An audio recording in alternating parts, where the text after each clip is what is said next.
Buenas tardes y bienvenidos a Las Cosas Como Son. Mientras nosotros hablamos, está teniendo lugar una sesión del Pleno del Congreso de la República. Se espera que dentro de unos minutos comience a ser abordado un tema muy importante, que es el informe de la Comisión de Fiscalización sobre la investigación que se ha hecho sobre la implicación del presidente Pedro Castillo en un caso de injerencia en la Fuerza Armada. El tema es tanto más importante que la fiscal de la Nación ha decidido cambiar la actitud que su predecesora tuvo, suspendiendo la investigación sobre ese tema. Daremos cuenta, naturalmente, de lo que avanza el Congreso en esa materia y después de lo cual el Congreso discutirá en el proyecto de bicameralidad que ya comenzó a ser discutido el día de ayer, pero que fue objeto de un cuarto intermedio. Veremos si es que han logrado consensuar e incorporar a un texto sustitutorio las críticas que se hicieron en lo que se lleva de debate.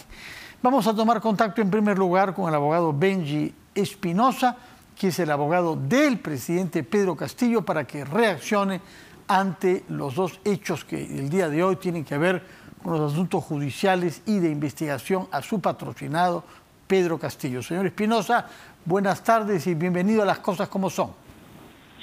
Fernando, muy buena tarde y siempre un placer de poder...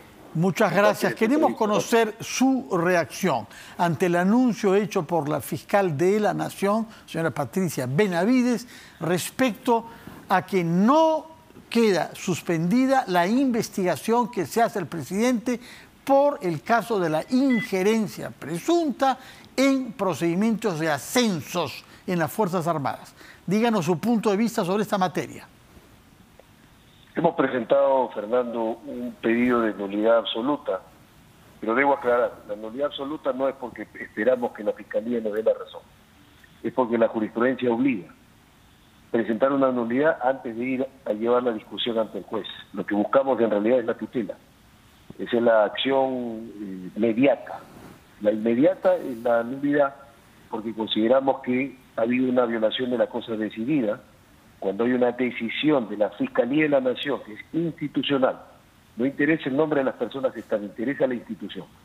Establece una posición que es vinculante a futuro, viene otra persona que asume el cargo y cambia lo que es ya una cosa decidida. La cosa decidida se cambia en dos escenarios, pero ninguno de esos dos escenarios posibles es el justificado en esta disposición que reabre una investigación suspendida previamente en enero del 2022 por la autora Soraya Ábalos.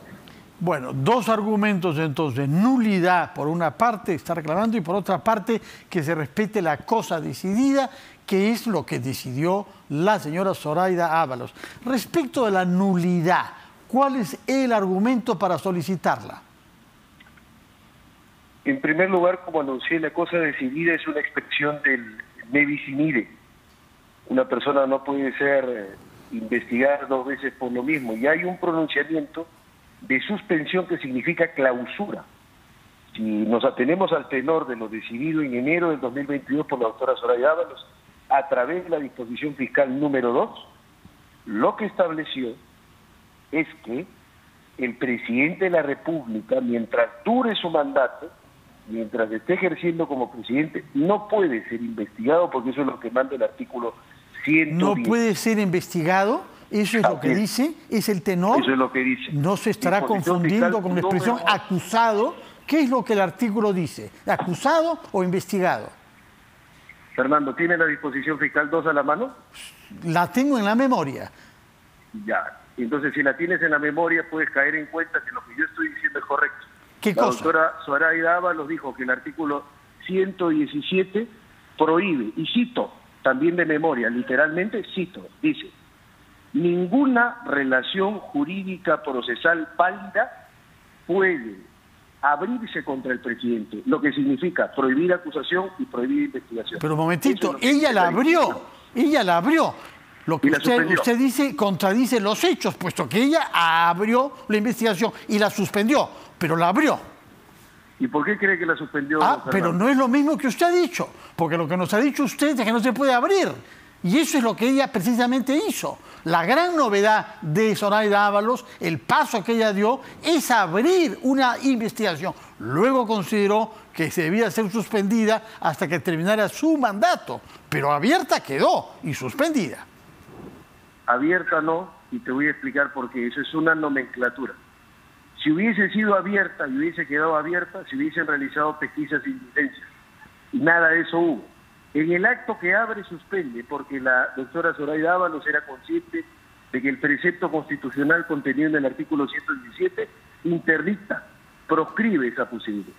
Ahora lo que hace la doctora Benavides es reabrir una investigación que tiene calidad de cosa decidida sin cumplir con los estándares de la jurisprudencia, por ejemplo, establecidos en el caso de Nadine Heredia.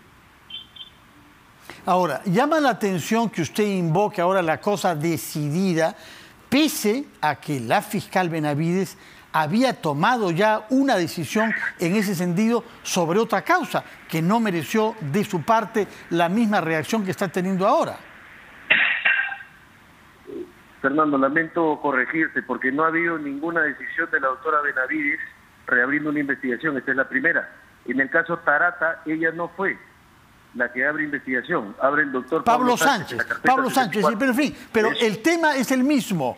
El tema es el mismo. Usted no reaccionó de la manera como está haciendo ahora, cuando en efecto Pablo Sánchez modificó la doctrina que había establecido la señora Zoraida Ábalos. Por una razón muy sencilla, Fernando. ¿Cuál es la diferencia entre la disposición de Pablo Sánchez en el caso 64 Tarata con la disposición de la doctora Benavides en el caso 221 Ascenso de Fuerzas Armadas?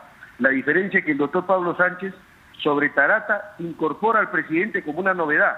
No había una decisión de la Fiscalía antes suspendiendo ese caso. En cambio, en el caso de Benavides, sí había una decisión previa de la doctora Zoraida Ábalos, y por eso es que planteamos la nulidad por cosa decidida. De acuerdo.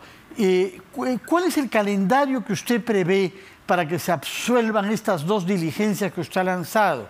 La de la nulidad, por otra parte, y la exigencia de respeto a la cosa decidida. Me parece que en estos días la posición de la Fiscalía, que es obvia, que se cae de madura, debería notificarnos. Yo creo que van a declarar infundado nuestro pedido, y eso abre paso precisamente a lo que buscamos, dar la discusión al Poder Judicial vía una tutela de derechos. Bueno, ya hemos tenido casos de tutelas que no han dado los resultados que usted hubiera esperado, ¿no? En primera instancia. Está pendiente la resolución de segunda instancia, don Carlos. ¿Cuándo se puede tener esa respuesta en segunda instancia? Yo espero que en 2 a 3 semanas debamos tener la audiencia de apelación en el acto de tutela, y luego la sala se tomará el tiempo para resolver. Bueno, todos estos trámites tienen que ver con el Poder Judicial y con la Fiscalía. Paralelamente hay un proceso en el Parlamento que ha sido llevado a cabo por la Comisión de Fiscalización. Estamos a la espera de que el presidente de esa comisión presente su informe, en este caso sobre la injerencia, ¿no? ¿Cuál es su opinión sobre ese procedimiento? Fíjese, don Fernando, profesionales respetados como el doctor José Ugaz han señalado, en línea a lo que yo expuse, que ese informe desde el punto de vista jurídico es absolutamente inconsistente, porque no pueden decir por una parte que está aprobado la responsabilidad del presidente Castillo y por otra parte decir que hay indicios razonables. O hay certeza porque está aprobado, o hay duda y hay indicios. No pueden haber una cosa a la otra al mismo tiempo. Una cosa no puede ser y no ser al mismo tiempo. Segundo punto. ¿Usted recuerda cuándo dijo el doctor Ugaz eso? ¿Usted lo recuerda cuándo lo dijo?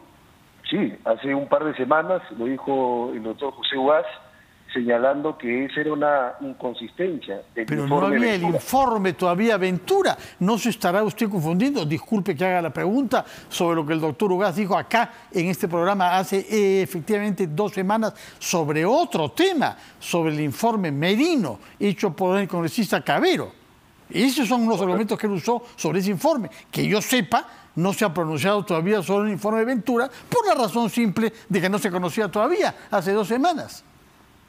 Don Fernando, nuevamente tengo que precisar, yo cuando hago una afirmación la hago porque la he estudiado y la he escuchado. El doctor José Ugaz Sánchez Moreno se refería al informe Ventura y se refería al tema de la inconsistencia de decir, por un lado, está aprobado y por otro lado decir hay indicios razonables. Dijo, o está aprobado o hay indicios razonables. Primer punto. Que no fue el único cuestionamiento que yo he hecho. El segundo cuestionamiento, el más importante, es que el informe Ventura viola la Constitución porque pretende que el Congreso pueda llevar adelante una acusación constitucional por situaciones distintas a las que permite la Constitución en el artículo 117. El informe Ventura pretende que en un caso de presunta organización criminal, de presunto tráfico de influencias, situaciones no contempladas en el artículo 117 de la Constitución, se puede acusar constitucionalmente al presidente. Eso es inconstitucional. Y es una invitación a que los congresistas violen la Constitución. En todo caso, por lo que entiendo, su argumento respecto del informe Ventura es interpretar el artículo 117 como restrictivo a 4 materias para que pueda haber acusación en el Congreso contra el jefe de Estado. En efecto, y de la lectura del artículo 117 caemos en cuenta de que la Constitución únicamente por un delito permite acusación constitucional del presidente durante su mandato. Uno solo, traición a la patria. La Constitución no dice organización, no dice tráfico de influencia, no dice cohecho. Por eso es que la Comisión Ventura cierra los ojos a la Constitución e invita a los congresistas a que violen la Carta Magna. Bueno, por otra parte hay muchos juristas, usted comenzó invocando a algunos de ellos que han hecho notar que estamos con un código procesal penal diferente que el que tenía vigencia cuando se elaboró ese artículo de la Constitución, y el tema de la transparencia y la lucha contra la corrupción se han impuesto como prioridades de la agenda pública. ¿No teme usted, que es una persona que ha trabajado, tengo entendido, en la Comisión Interamericana de Derechos Humanos, que esta exigencia de priorizar la transparencia se vea afectada por los argumentos que usted está utilizando en beneficio de su patrocinado Pedro Castillo?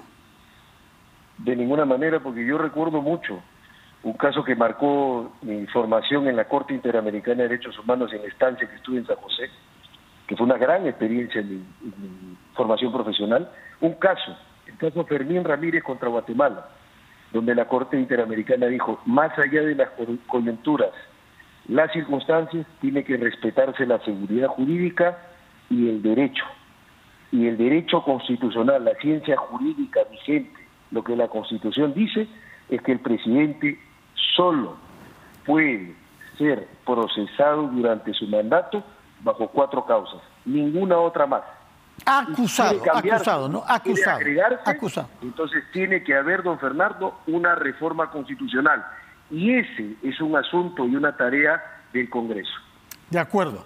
Hemos comprendido su punto de vista sobre su patrocinado Pedro Castillo. Díganos una palabra sobre el caso de la primera dama, que tengo entendido que usted defiende también judicialmente y a la que hemos visto asistiendo esta mañana a la Comisión de Fiscalización, a la que asistió para decir que por recomendación de su abogado, o sea, usted, ella hizo prevalecer su derecho al silencio. Creo que lo dijo esto 26 veces seguidas. No entiendo, en primer lugar, por qué tiene que invocar su recomendación, la suya, y no su propia convicción.